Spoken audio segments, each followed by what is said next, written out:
हैं कि किस तरीके से न्याय लेना है, उनको खुद के न्याय के लिए सड़क पे धरना देना पड़ रहा है। ये बहुत ही अनफॉर्चुनेट है। और देश में एक ऐसा प्रधानमंत्री है जिनके राज में बेटियां सुरक्षित नहीं हैं। महिलाओं पे उत्पीड़न बढ़ा है, दलितों पे उत्पीड़न बढ़ा है, पिछड़ों पे उत्पीड़न बढ़ा है। और माइनॉरिटी इंडिया बनने के बाद भी मुझे नहीं लगता कि आसानी से SC ST OBC माइनॉरिटी के लोगों को न्याय मिलेगा। लेकिन पहले प्राथमिकता देश के संविधान को बचाने की है। उसके लिए NDA को हराना जरूरी है। जब इंडिया गठबंधन की सरकार बनेगी, फिर दूसरा संघर्ष होगा इंडिया को ये याद दिलाने के लिए कि सामाजिक न्याय का वादा करके आप सत्ता में आए थे, अब अपना वादा पूरा करो। ज़रूरत पड़ी तो फिर उस सरकार की भी गिरबान पकड़नी पड़ेगी। किसानों के मुद्दे पे भी चुप्पी साधी रही।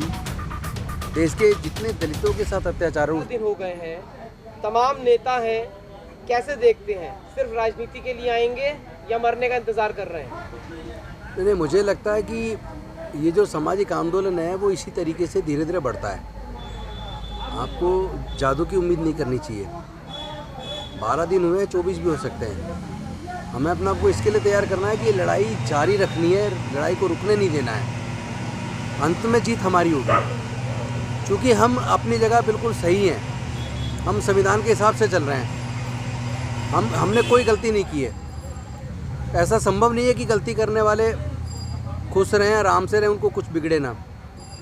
मुकदमा भी दर्ज होगा, जेल भी जाएंगे वो, कोई उन्हें बचा नहीं पाएगा और कोर्ट से उनको सज़ा भी मिलेगी। ये कुछ दिन की देरी है न्याय मिलने में। कहते हैं ना, न्याय कई बार देर से मिलता है, लेकिन जब न्याय लेने के लिए लड़ाई लड़ी जाती है तो न्याय उसमें मिलता है। और हमारे बहुजन समाज के लोग इतने कमज़ोर नहीं हैं अब इस लड़ाई को ऐसी छोड़ दें। इस लड़ाई को हम लोग जीतेंगे, हमें पता है। देश के अंदर सर G20 चल रहा है, 20 देश आए हैं भारत के अंदर। क्या लगता है कि आज उसी देश के अंदर बड़ी बड़ी बातें की जा रही हैं और उसी देश के सेंटर में यूनिवर्सिटी के बाहर एक प्रोफेसर बैठे? नहीं, ये देश के लिए भी शर्मनाक है।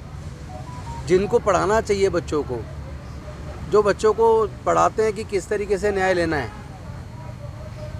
उनको खुद के न्याय के लिए सड़क पे धरना देना पड़ रहा है। ये बहुत ही अनफॉर्चुनेट है। और देश में एक ऐसा प्रधानमंत्री है जिनके राज में बेटियां सुरक्षित नहीं हैं। महिलाओं पे उत्पीड़न बढ़ा है, दलितों पे उत्पीड़न बढ़ा है, पिछड़ों पे उत्पीड़न बढ़ा है। और माइनॉरिटीज़ में तो डर का माहौल पैदा हो गया है। और पूरे जो दुनिया से लोग आए हैं 20 देशों से G20 में, ऐसा नहीं है कि उनको पता नहीं है। यहाँ की सारी वीडियो जा रही है, देश की छवि बिगड़ रही है। लेकिन देश की सरकार को देश की छवि की चिंता नहीं है। देश की सरकार को देश के लोगों की चिंता नहीं है। उन्हें लगता है कि नफरत पैदा करके ही वो सरकारें बनाते हैं और आगे भी बना लेंगे।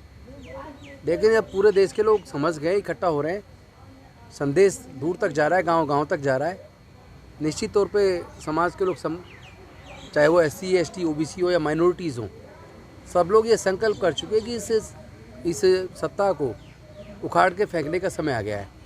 2024 में एक अहम चुनाव है सर, INDIA का गठन हुआ है, उसको कैसे देख रहे हैं आप? नहीं, मैं समझता हूँ कि इस वक्त देश को बचाना महत्वपूर्ण है। देश के प्रजातंत्र को बचाना महत्वपूर्ण है। उसके लिए NDA को हरा के इंडिया की सरकार बने, ये तो हम सभी लोग चाहते हैं। लेकिन इंडिया की सरकार में देश के अनुसूचित जाति, जनजाति, पिछड़े वर्ग व अल्पसंख्यक समाज को सामाजिक न्याय मिले। सामाजिक न्याय इस चुनाव का मुद्दा होना चाहिए। और उसमें ये भी ध्यान रहे कि अगर इंडिया की सरकार बन भी जाएगी, इसमें हमें संदेह नहीं है, लेकिन फिर एक संघर्ष शुरू करना पड़ेगा। इंडिया बनने के बाद भी मुझे नहीं लगता कि आसानी से SC ST OBC माइनॉरिटी के लोगों को न्याय मिलेगा। लेकिन पहले प्राथमिकता देश के संविधान को बचाने की है। उसके लिए NDA को हराना जरूरी है। जब इंडिया गठबंधन की सरकार बनेगी, फिर दूसरा संघर्ष होगा इंडिया को ये याद दिलाने के लिए कि सामाजिक न्याय का वादा करके आप सत्ता में आए थे, अब अपना वादा पूरा करो। ज़रूरत पड़ी तो फिर उस सरकार की भी गिरबान पकड़नी पड़ेगी। बेटी प्रोटेक्शन की बात करने वाली सरकार देख रही है कि एक बेटी बैठी हुई है आंदोलन पर लगातार।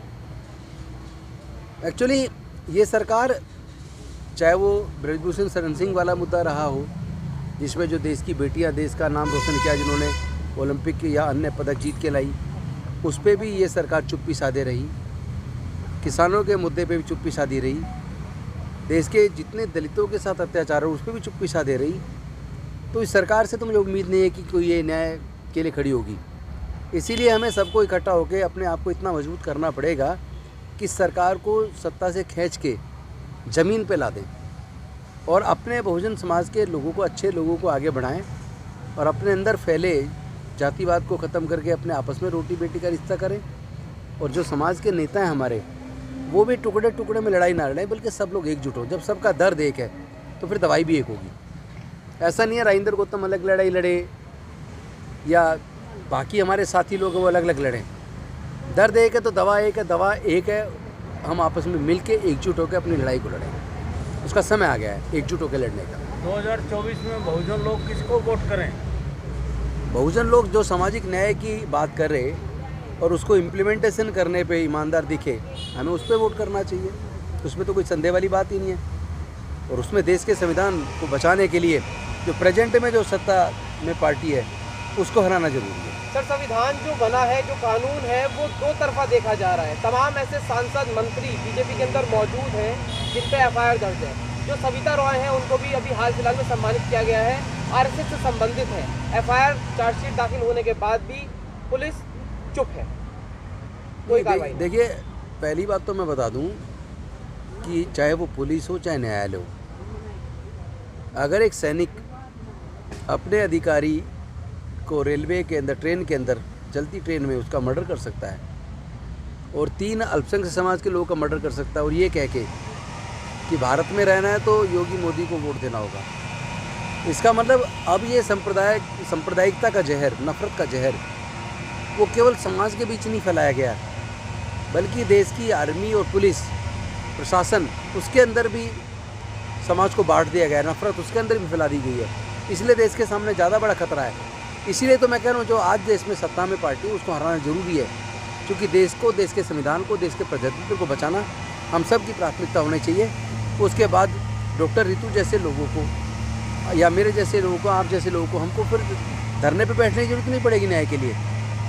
मुश्किल समय में सर एकजुटता का फॉर्मूला क्या है? अभी आपने एकजुटता की बात करी, पूरे 6743 जातियों में बटे हुए। मैं स्पष्ट कर दूं कि एक तो हम लोग जो है, हम लोग कहते हैं कि एक ही पार्टी हो, एक ही संगठन हो, तो ये कभी संभव नहीं है। पार्टी दुनिया, देश में बहुत हैं, संगठन देश में बहुत हैं, और जिनकी हम बात करते हैं कि जो जाति का दम्भ जिनके अंदर है, उनके भी हज़ारों संगठन हैं, लेकिन वो मुद्दे पे एकजुट हो जाते हैं।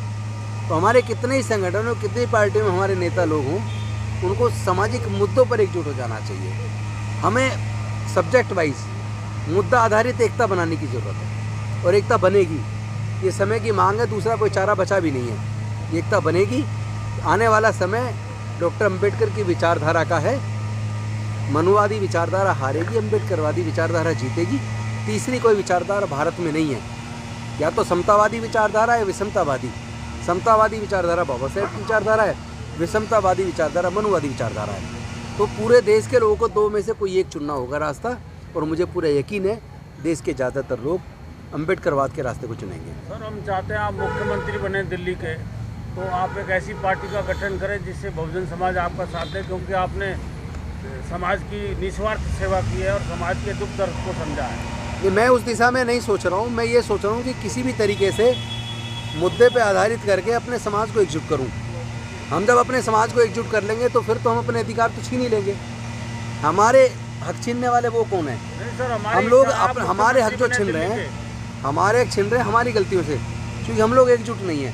हम लोग टुकड़ों में अपनी लड़ाई लड़ रहे हैं। तो मुझे लगता है कि हम लोग एकजुट होंगे तो हम अपनी लड़ाई निश्चित तौर पर जीतेंगे और अपना जो हक और अधिकार छीन रहा है उसको हम वापस लेने में कामयाब होंगे। धन्यवाद। दुर्भावनाओं के चलते आरएसएस चीफ मोहन भागवत ने कहा है कि जब तक छुआछूत रहेगा तब तक आरक्षण रहेगा। क्या कहेंगे सर इस पर? ये उनकी राजनीतिक मजबूरी है, क्योंकि 2014 में जब बीजेपी की सरकार बनी तो उन्होंने ये भी कहा था कि इस आरक्षण की समीक्षा होनी चाहिए। आज वो जब चुनाव नज़दीक आ रहे हैं तो कह रहे हैं कि जब तक जातिवाद रहेगा तब तक आरक्षण रहना चाहिए। अरे डॉक्टर बाबा साहेब अम्बेडकर ने जब आरक्षण दिया तब वो तय कर गए थे कि जब तक ये जाति भेद खत्म नहीं हो जाता, शोषण, जाति के ऊपर आधारित शोषण खत्म नहीं हो जाता, तब तक रिजर्वेशन रहेगा।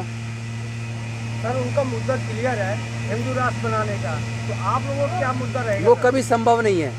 स्वप्न देखना बंद कर दें। भारत विविधताओं का देश है। भारत में हर 50 किलोमीटर पे भाषा बदल जाती है, संस्कृति बदल जाती है, हजारों जातियाँ, अनेकों धर्म है। तो अगर ये हिंदू राष्ट्र बनाने का सपना रहेगा, कभी संभव नहीं है होना। इसलिए संभव नहीं है कि क्या जो हिंदू लोग हैं वो अपने बच्चों की शादी 7 फेरे के बिना कर देंगे, या अगर वो 7 फेरे वाला कानून बनाना चाहे तो क्या मुस्लिम 7 फेरे से शादी करेगा, ईसाई क्या 7 फेरे की शादी स्वीकार करेगा?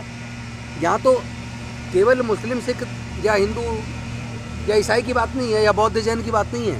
खुद हिंदू धर्म के अंदर ही कई तरह की अलग अलग संस्कृतियाँ हैं। सर आप उसके अंदर भी कई तरह की विविधताएं हैं। तो एक रूपता लाना तो संभव है ही नहीं कोई। सेकुलर नेशन भारत रहेगा या इनके हिंदू राष्ट्रवादी फॉर्मूले पे खत्म हो जाएगा? नहीं, इंडिया सेकुलरिज्म पे ही आगे बढ़ सकता है, दूसरा कोई रास्ता है नहीं। इसलिए आप निश्चिंत रहें, आप अपनी लड़ाई जारी रखें और अपने YouTube चैनल के माध्यम से समाज की लड़ाई, इस आग को, इस आंदोलन को आप घर घर तक पहुंचाते रहें। निश्चित तौर पर आपकी जीत होगी और सेकुलरिज्म को कोई खतरा मुझे नज़र नहीं आ रहा है।